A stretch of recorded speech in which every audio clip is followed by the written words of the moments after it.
Bapak, Ibu, Saudara, dan anak-anak yang dikasihi Tuhan, salam patunggilan.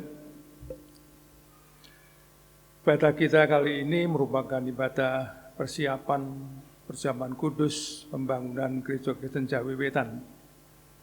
Dan mari kita ambil saat teduh, kita siapkan hati kita.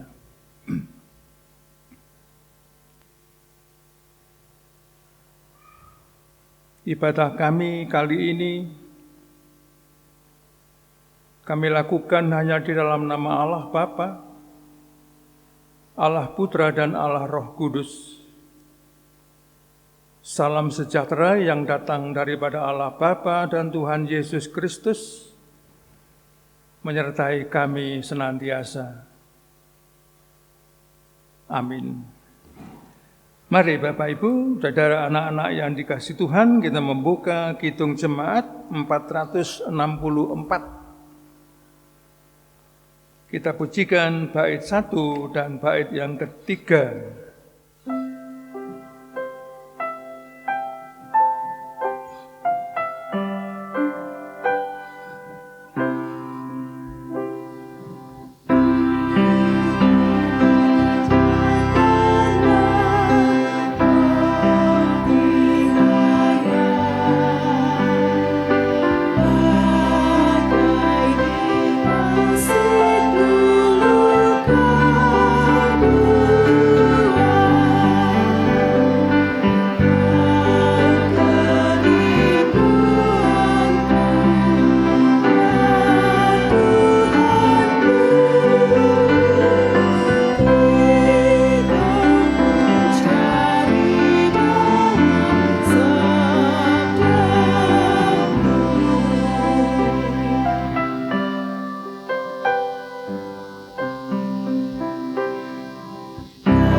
Mari kita berdoa.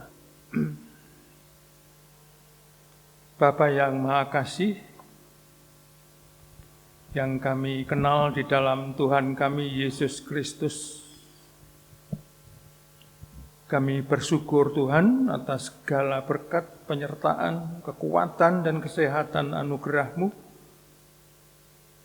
sehingga kami bisa bertemu di sini dengan sukacita dan penuh keselamatan.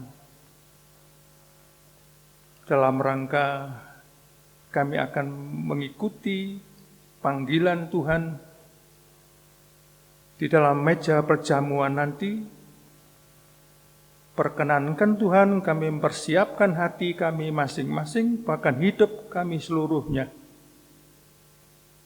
agar Engkau sendiri yang melayakkan kami untuk datang menghadap kehadirat-Mu di dalam perjamuan kudus yang akan bersama-sama kami nikmati. Dan untuk itulah ya Bapa, kiranya Roh Kudus berkarya atas kami semua, membuka telinga hati kami semasing-masing, agar kami mampu mengerti apa yang Tuhan kehendaki. Bagaimana kami hidup selaku anak-anak-Mu di dalam persekutuan gereja-Mu, Gereja Kristen Jawi Wetan. Baik kami selaku pribadi keluarga, bahkan selaku lembaga gereja. Datanglah ya Roh Kudus, kuasailah hati dan pikiran kami. Kami ingin mengerti kehendak-Mu. Di dalam Yesus Kristus kami memohon. Amin. Bapak, Ibu, dan anak-anak yang dikasihi Tuhan, Ada dua bagian kitab suci yang akan kita baca nanti. Yang pertama dari surat Efesus pasal 4 ayat 1 sampai 6. Yang kedua 1 Korintus 10 ayat 23 sampai 24. Yang pertama Efesus pasal 4 ayat 1 sampai 6. Yang demikian bunyinya. Sebab itu aku menasihatkan kamu, aku orang yang dipenjarakan karena Tuhan, supaya hidupmu sebagai orang-orang yang telah dipanggil berpadanan dengan panggilan itu. Hendaklah kamu selalu rendah hati, lemah lembut, dan sabar.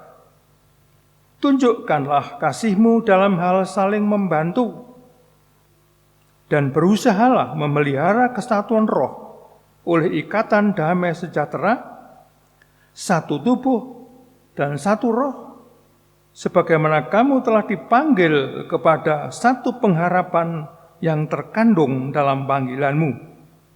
Satu Tuhan, satu iman, satu baptisan, satu Allah dan Bapa dari semua, Allah yang di atas semua dan oleh semua dan di dalam semua. Bacaan yang kedua, 1 Korintus 10 ayat 23 sampai 24, yang demikian bunyinya. Segala sesuatu diperbolehkan, benar, tetapi bukan segala sesuatu berguna. Segala sesuatu diperbolehkan, benar, tetapi bukan segala sesuatu membangun. Amin. Bapak, Ibu, saudara, dan anak-anak yang dikasihi Tuhan, memang benar bahwa manusia itu lahir sendirian dan mati juga sendirian. Tetapi manusia hidup tidak sendirian. Dalam arti tertentu, manusia hidup karena orang lain, karena orang tua, dan lewat merekalah manusia dilahirkan di atas dunia ini. Manusia kemudian menerima perangkat nilai, adat kebiasaan, dan peradaban. Dan setelah masuk ke bangku sekolah, memasuki lapangan pekerjaan, terjun ke tengah-tengah masyarakat, manusia makin menerima banyak hal yang tentu akan mempengaruhi dan mewarnai pola pikir dan sikap hidupnya. Bahkan memperkaya hidupnya. Ini semua, Bapak, Ibu, anak-anak, merupakan berkat Tuhan bagi manusia. Bahwa manusia diciptakan Tuhan bukan hanya sebagai makhluk individu, tetapi juga makhluk sosial. Namun demikian, hidup dengan orang lain adalah sebuah risiko. Apalagi ditunjang dengan kemajuan zaman yang begitu pesat. Kenyataan sering menunjukkan bahwa hidup adalah persaingan, pertandingan, bahkan pertarungan. Agak kontradiktif memang. Di satu sisi manusia sebagai makhluk sosial, tapi hidup dengan orang lain itu adalah risiko.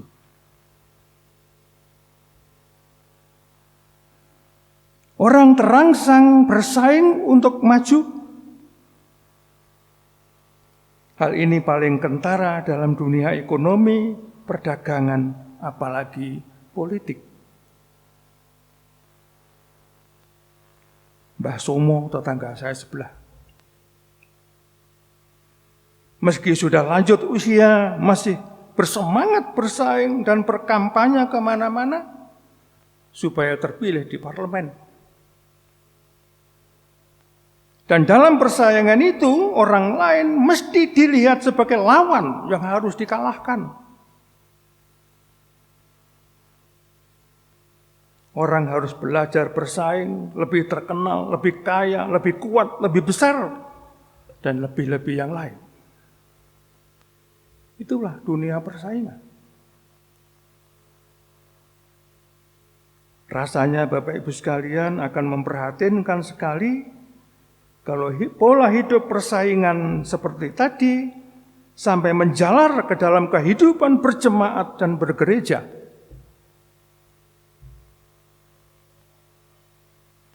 Hampir pasti yang satu akan memandang yang lain sebagai lawan atau saingan, walaupun mereka sering makan bakso bersama-sama.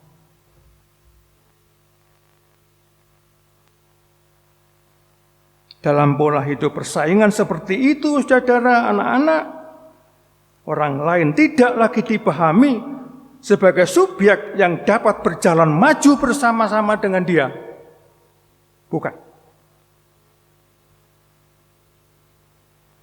Persaingan seperti itu membuat apapun yang ada di dunia ini, termasuk gereja, menjadi milik saya. Bukan milik kita, apalagi milik Tuhan.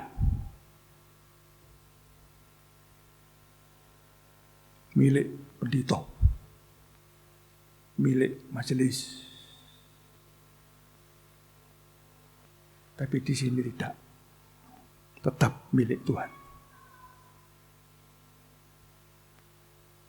Dalam kondisi semacam itu akan selalu terjadi usaha saling mengobjekkan antar manusia, antar saudara. Dan pada akhirnya dunia atau lingkungan tempat kita tinggal hidup semakin cenderung menjadi kancah atau medan perang antara egoisme melawan egoisme.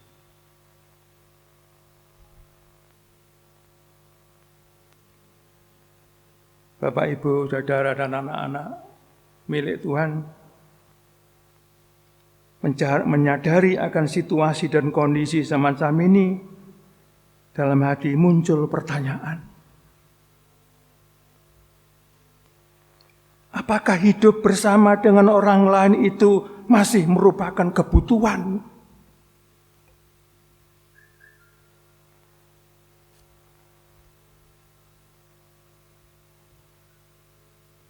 Jawabnya, ya sudah tentu. Sing takon sing salah. Namun sebenarnya Bapak Ibu anak-anak, kebutuhan tersebut adalah kebutuhan yang tidak diinginkan. Aneh kan? Kebutuhan yang tidak diinginkan. Mengapa demikian? Sebab kecenderungan manusia adalah justru hidup untuk dirinya sendiri.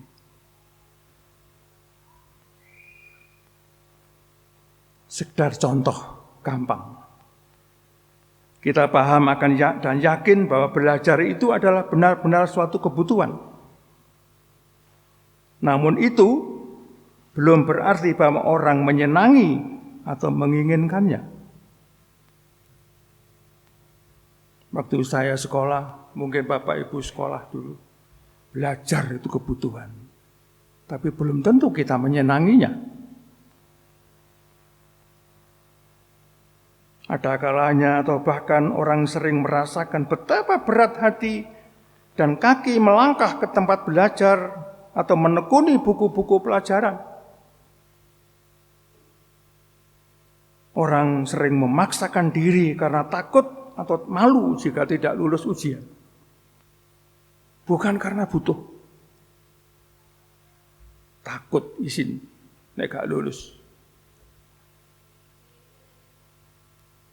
Sekali lagi, kecenderungan manusia adalah hidup dengan dirinya sendiri, hidup untuk diri sendiri, dan hidup untuk memuaskan diri sendiri. Namun anehnya, justru hal-hal itulah yang sering mesti dikorbankan apabila orang benar-benar butuh hidup bersama dengan orang-orang lain.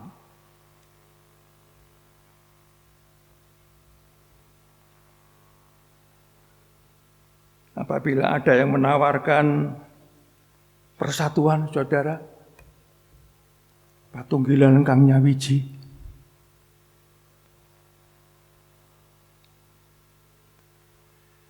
saudara, pasti jawabannya, wah, itu indah sekali. Akan tetapi bila yang namanya persatuan dan patunggilan Kang Nyawiji itu harus diwujudkan dalam praktek kehidupan pribadi dan bergereja, mulai pada umumnya orang berpikir ulang. Wah, kalau itu Pak Iman, tunggu dulu.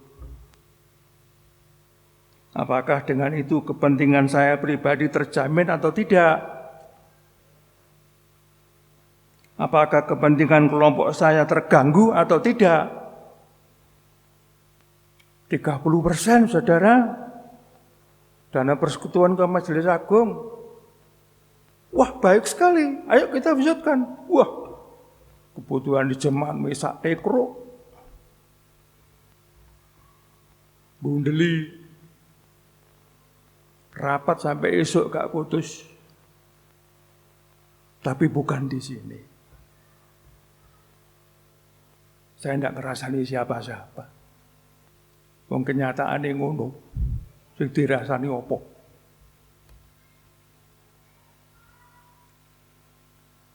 Bapak, Ibu, Saudara, anak-anak milik Tuhan, Rasul Paulus berpesan, hendaklah kamu selalu rendah hati, lemah lembut dan sabar.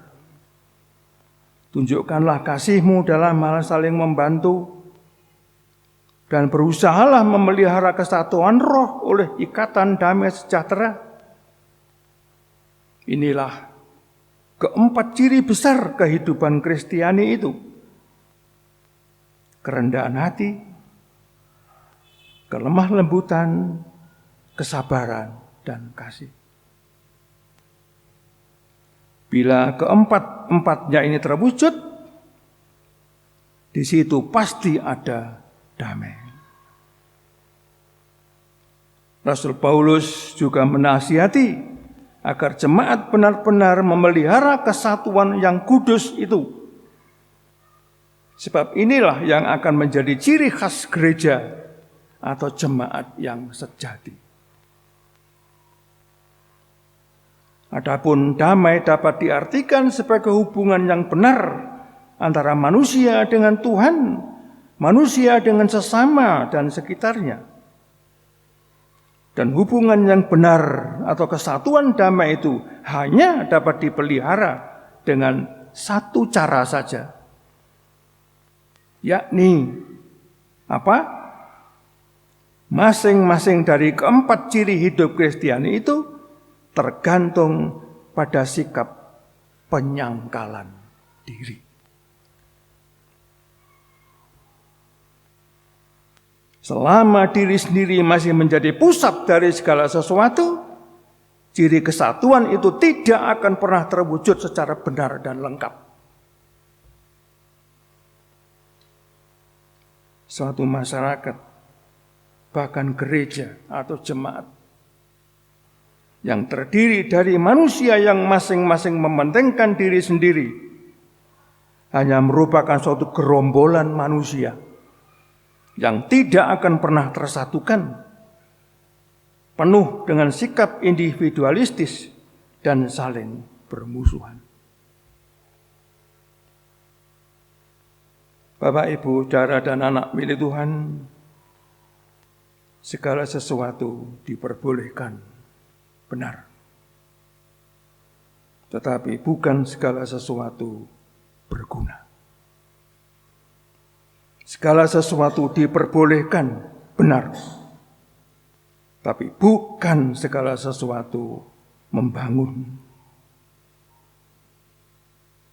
Jangan seorang pun yang mencari keuntungannya sendiri, tetapi hendaklah tiap-tiap orang mencari keuntungan orang lain.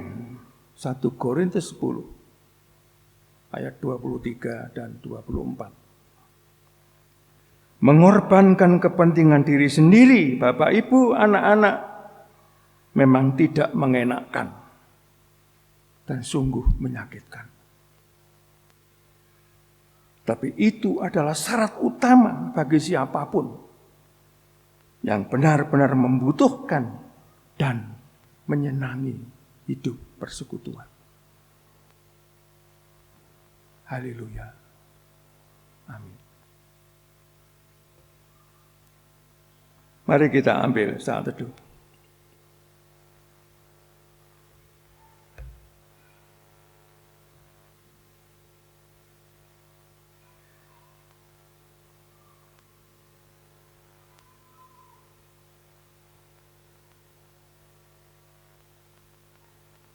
Kita membuka Kidung Jemaat 252. Kita pujikan bait 1 dan 2, sekaligus juga kita mempersembahkan persembahan. 252 bait 1 dan 2.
Kita berdoa. Terima kasih Bapa, di tengah-tengah kehidupan yang tidak menentu ini, dan diwarnai dengan kehidupan persaingan yang semakin hari semakin tajam, Tuhan mengingatkan gereja-Mu.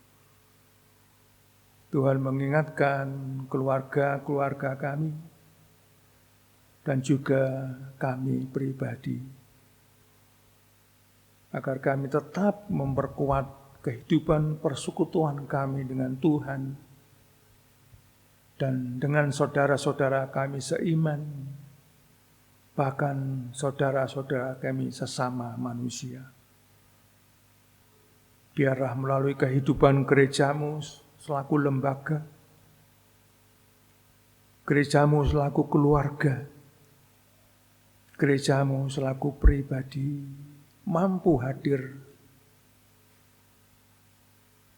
membawa sukacita dan damai di tengah-tengah kehadiran kami.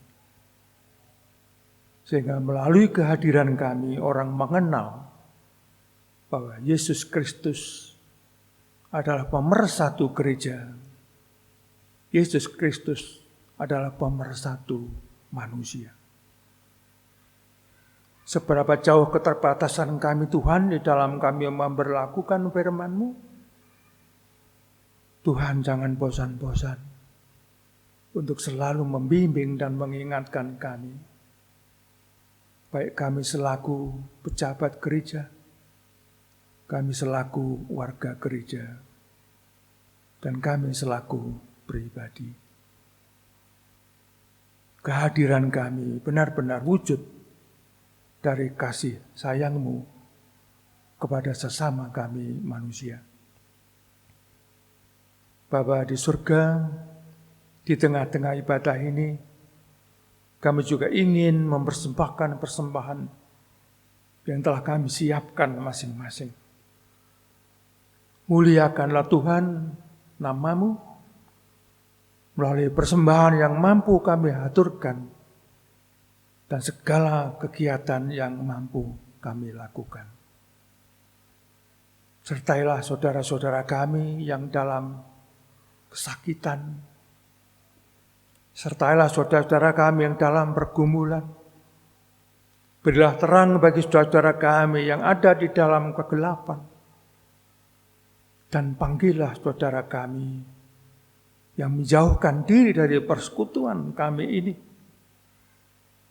Sebagaimana Tuhan selalu memanggil kami untuk selalu bersekutu dengan Tuhan dan saudara-saudara kami semua. Hadirlah di tengah-tengah keluarga sedang retak karena berbagai macam sebab. Hadirkanlah Roh Kudus-Mu Tuhan di tengah-tengah keluarga kami ini. Agar pada saatnya mereka mampu menemukan jalan keluar dan kembali utuh sebagaimana Tuhan kehendaki. Sertailah juga kegiatan-kegiatan gereja-Mu. Biarlah melalui program dan kegiatan yang mereka lakukan, gereja-Mu mampu hadir dengan sebaik-baiknya di tengah-tengah lingkungan di mana gereja-Mu tinggal. Anak-anak kami semua Tuhan, baik yang dekat maupun yang jauh, baik yang masih sekolah maupun yang sudah berkarya, kiranya Bapa yang menyertai mereka, memberikan roh keberanian, roh ketaatan, agar mereka mampu hadir sebaik-baiknya sebagai putra-putra Tuhan. Bapa di surga, kamu juga ingin berdoa untuk pandemi virus corona ini. Bapa, tidak ada kekuatan lain kecuali kekuatan Tuhan sendiri. Karena itu, silahkan Bapa, nyatakanlah kemuliaan dan kekudusan-Mu dan kasih sayang-Mu kepada umat manusia ini.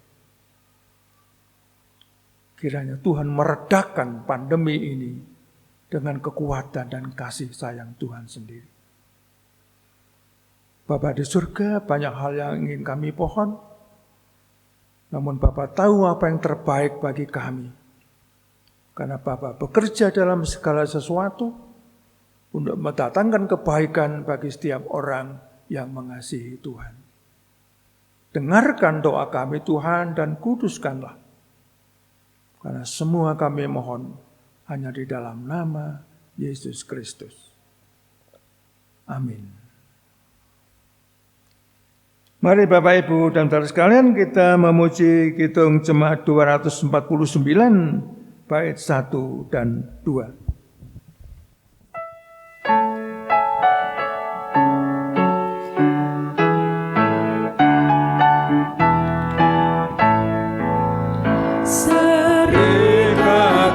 Persaudaraan berdirilah teguh, sempurnakan persatuan di dalam Tuhan.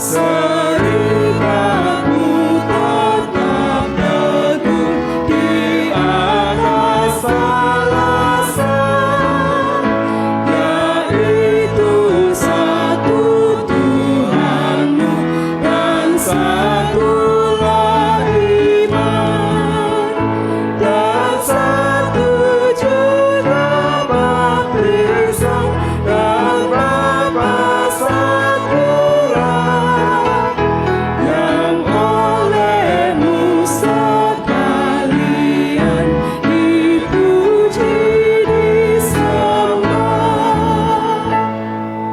Kita mohon berkat Tuhan.